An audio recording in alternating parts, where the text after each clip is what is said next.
लेके जहरिया बैठल बहाते पगला हो कुछ करिए जाई। लेके जहरिया बैठल बहाते पगला हो कुछ करिए जाई। मम्मी रे दूसरा से शादी न करब मजनुआ हमार मरिए जाई। मम्मी रे दूसरा से शादी न करब लभर हमार मरिए जाई। तिलक दहेज भले कुछ जानी दी है कदी है छूछे विदाई रे।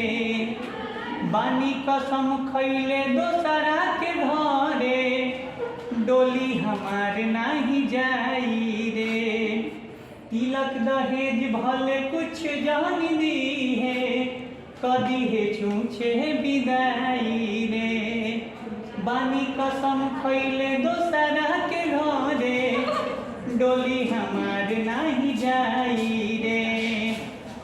बुझू बड़ा बोलम मैटर सीरियस नहीं तो मम्मीला बिगड़िए जाई। मम if I marry another then my lover will be die।